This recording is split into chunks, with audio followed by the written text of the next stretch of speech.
Hello everyone, Sanskrit by Shalini में आपका स्वागत है। आज हम पढ़ेंगे द्वादशः पाठ अध्याय 12 का संपूर्ण अभ्यास कार्य। पाठ का नाम है सम्यक वर्ण प्रयोगेण ब्रह्मलोके महीयते, जिसका अर्थ है अक्षरों का सही प्रयोग करने वाला व्यक्ति ब्रह्मलोक में सम्मान प्राप्त करता है। तो आइए इसके अभ्यास कार्य को शुरू करते हैं। तो पहला प्रश्न है, पाठे विद्यमानानां श्लोकानां उच्चारणम स्मरणम लेखनम च कुरुत। पाठ में विद्यमान अर्थात पाठ में दिए गए श्लोकों का उच्चारण करें, याद करें और उन्हें लिखें। तो इस पाठ में दिए गए सभी श्लोकों का उच्चारण और हिंदी अर्थ आप पिछले वीडियो में पार्ट 1 में देख सकते हैं। सभी पाठों के लिंक्स इस वीडियो के डिस्क्रिप्शन में डाल दिए गए हैं। आप वहां से भी इस वीडियो के फर्स्ट पार्ट को देख सकते हैं। तो दूसरा प्रश्न है, अधोलिखितानां प्रश्नानां एक पदेन उत्तराणि लिखत। नीचे लिखे गए प्रश्नों के एक पद में उत्तर को लिखिए। तो पहला क दिया है, पाठकः केशाम सम्यक प्रयोगम कुर्यः।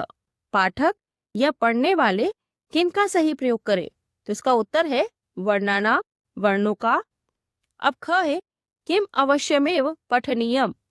क्या अवश्य ही पढ़ना चाहिए। तो इसका उत्तर है व्याकरणम, व्याकरण को अवश्य ही पढ़ना चाहिए। अब ग है, ब्रह्मलोके केन सम्मानम भवति। ब्रह्मलोक में किसके द्वारा सम्मान होता है। इसका उत्तर है सम्यक वर्ण प्रयोगेण, सही वर्णों के प्रयोग से। सही वर्णों के प्रयोग से ब्रह्मलोक में भी सम्मान मिलता है। अब घ है, अधमः पाठकाः कति भवन्ति। अधमः पाठका, अधम पाठक अर्थात निम्न श्रेणी के या बुरे पाठक कितने होते हैं। तो इसका उत्तर है षट अर्थात 6। अब अण है, धैर्यम केशाम गुणः। धैर्य किनका गुण है। तो इसका उत्तर है उत्तम पाठका नाम, अच्छे पाठकों का। प्रश्न नंबर 3 है, अधोलिखितानां प्रश्नानां पूर्णवाक्येन उत्तराणि लिखत। नीचे लिखे गए प्रश्नों के पूरे वाक्यों में उत्तर को लिखिए। तो पहला क है, व्याघ्री दंशनाभ्याम कान नयति।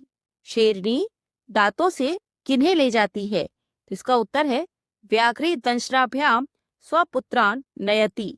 शेरनी दांतों से अपने पुत्र को ले जाती है। अब ख है, वर्णः कथम प्रयोक्त व्ययः। वर्णों का प्रयोग कैसे करना चाहिए। इसका उत्तर है वर्णः स्पष्टतया स्वाभाविक रूपेण च प्रयोक्त व्ययः। वर्णों का प्रयोग स्पष्टता से और स्वाभाविक रूप से करना चाहिए। अब ग है, पाठका नाम षड गुणाः के भवन्ति। पाठकों के 6 गुण कौन से होते हैं। इसका उत्तर है माधुर्यम अक्षर व्यक्ति ही, पदच्छेदः सुस्वरः, धैर्यम लय समर्थम एते पाठका नाम षड गुणाः भवन्ति।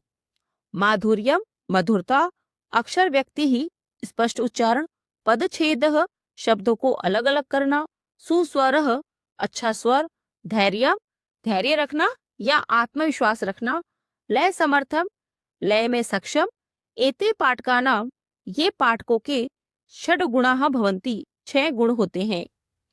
मधुरता अक्षर स्पष्टता, शब्दों को अलग अलग करना, अच्छा स्वर, धैर्य रखना अर्थात आत्मविश्वास रखना, लय में सक्षम, ये पढ़ने वालों के 6 गुण होते हैं।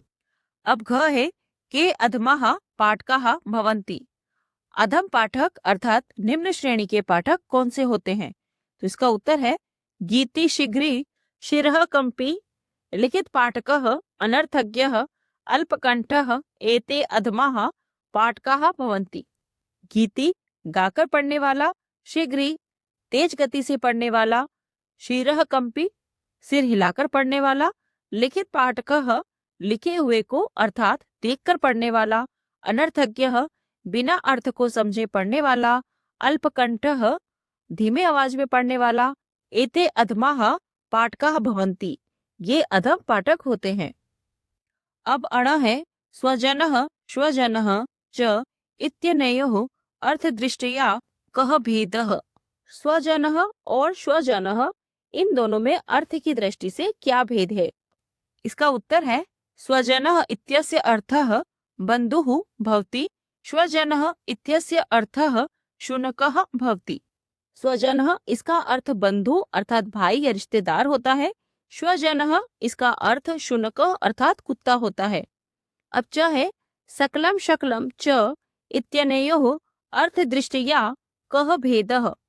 सकलम और शकलम इन दोनों में अर्थ की दृष्टि से क्या भेद है?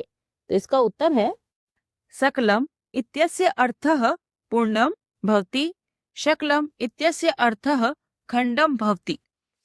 सकलम इसका अर्थ पूर्णम अर्थात पूरा या संपूर्ण होता है। शकलम इसका अर्थ खंडम अर्थात टुकड़ा होता है।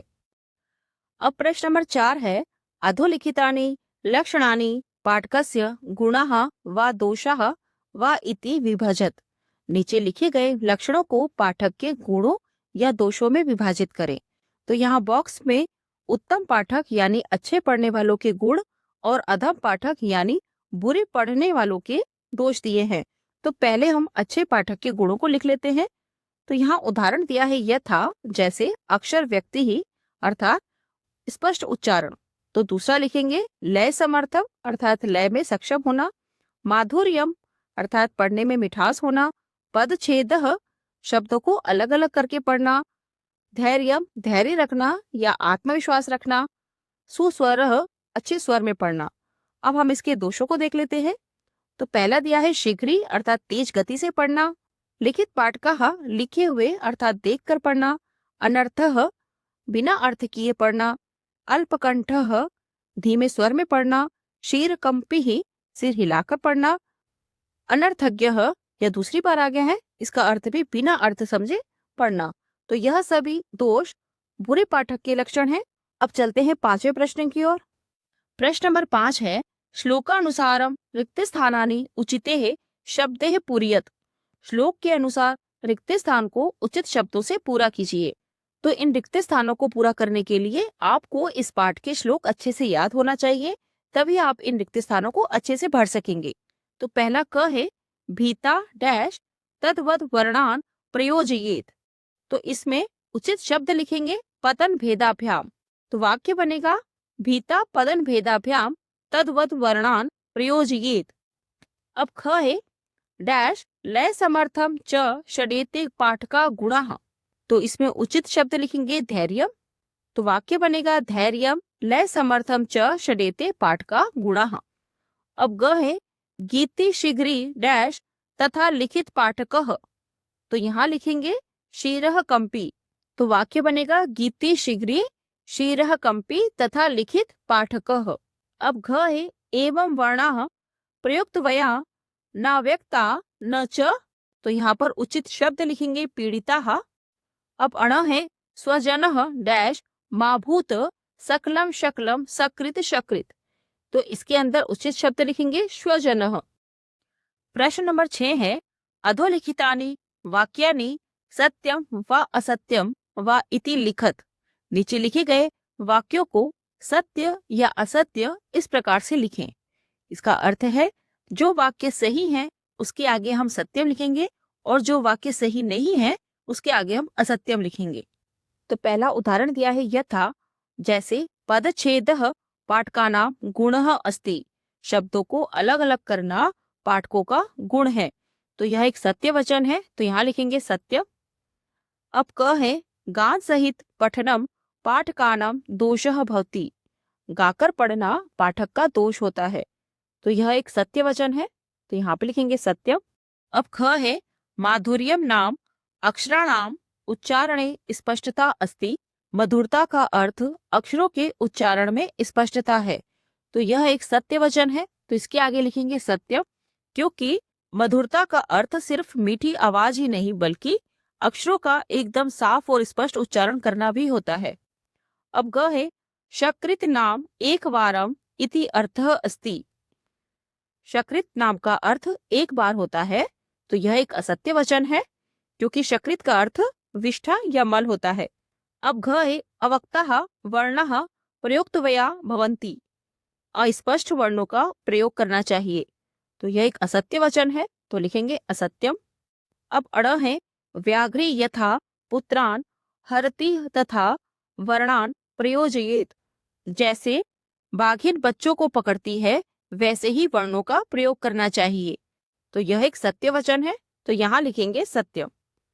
तो यह था 12वें अध्याय का संपूर्ण अभ्यास कार्य। अगर आपको ये वीडियो पसंद आए तो प्लीज इसे लाइक करें, शेयर करें और सब्सक्राइब करना न भूलें।